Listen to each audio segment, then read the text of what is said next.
ابوبکر صدیق خلیفۃ المسلمین ہیں، اور عمر بن خطاب کو شک ہوا کہ یہ فجر سے پہلے کہیں نہ کہیں جاتے ہیں. تو جب انہوں نے ٹرائی کیا تو رات کے آخری حصے میں ابوبکر صدیق نکل کے ایک حجرے میں جایا کرتے تھے، اور وہاں جاتے کچھ ٹائم گزارتے اور واپس آ جاتے. تو عمر بن خطاب کو شک ہوا کہ یہ کیا کرتے ہیں، کیوں کسی حجرے میں جاتے ہیں. تو جب عمر بن خطاب اس حجرے میں گئے تو دیکھتے ہیں کہ ابوبکر صدیق جو خلیفۃ المسلمین ہے، یہ وہ بندہ ہے جو کہ یعنی پرائم منسٹر تو کیا ہوگا، خلیفۃ المسلمین، ان کی رسپانسبلٹیز، ان کا احسن کردار، ان کے ڈیڈیکیشن لوگوں کی خدمت کی طرف کیسی ہوگی، ان کی اپنی عبادات، قرآن کو ٹائم دینا، یعنی کتنے بزی انسان ہو. لیکن وہ بوڑھی عورت کے گھر میں جا رہے ہیں، اور وہ کمرے میں دیکھا ایک بوڑھی عورت اندھی ہے، نابینا ہے، اور کونے میں بیٹھی ہوئی ہے. تو نے کہا پوچھ سکتا ہوں کہ یہ جو شخص آتا ہے آپ کے کمرے میں، آپ کے گھر میں، یہ کس لیے آتا ہے؟ تو نے کہا کہ مجھے نہیں معلوم، کافی سالوں سے شخص آ رہا ہے، میرے گھر آتا ہے، میرے گھر میں جھاڑو لگا کے جاتا ہے، کھانا پکا کے جاتا ہے، میرے برتن دھو کے جاتا ہے، میرے سارے کام شام، میری نیڈس کی کفالت کر کے جاتا ہے.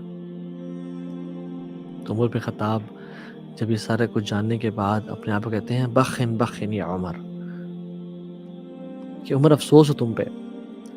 ابوبکر صدیق کے بارے میں کہتے ہیں لقد اتعبت من بعدک، Abu Bakr, you are leaving with a very high standard for the people coming next to you. رسول اللہ صلی اللہ علیہ وسلم نے فرمایا کہ the most beloved people to Allah subhanahu wa ta'ala are those who are the most beneficial to people. انسانوں میں سے سب سے بہترین انسان وہ ہیں جو لوگوں کو نفع پہنچاتے ہیں. And the most beloved deeds to Allah subhanahu wa ta'ala is to make a Muslim happy. سب سے بہترین عمل کون سا ہے؟ کسی مسلمان کو خوش کرنا، اس کے دل میں خوشی کو ڈالنا.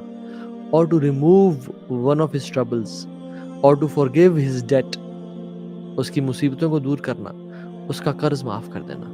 Or to feed his hunger, یا اس کی بھوک کو مٹا دینا. اور جو اپنے بھائی کی مدد کے لیے نکلے گا اور کام اس کا کروا لے گا until he secures it for him، یعنی اس کا کام کر لے وہ، تو پھر اللہ تعالیٰ کیا کریں گے اس بندے کے ساتھ؟ then Allah subhanahu wa ta'ala will make his footing firm across the bridge on the day of judgment when the footings will be shaken. اللہ سبحانہ وتعالیٰ اسے قدموں کو جما دیں گے قیامت کے دن، جس دن لوگوں کے قدم لڑکھڑا رہے ہوں. وہ شخص جو اپنے بھائی کے لیے کام کروانے جا رہا ہوتا ہے، ہم اس عمل کو اتنا بڑا عمل نہیں دیکھتے. سبحان اللہ، ہماری دین کے حوالے سے پرائرٹیز، اور یعنی نو ڈاؤٹ عبادات، اعتکاف، اس کی بہت امپورٹنس ہے اور وہ اپنے ٹائم پہ کرنا چاہیے، لیکن ہم اس کو کیوں کمزور سمجھتے ہیں کسی مسلمان بھائی کی مدد کو؟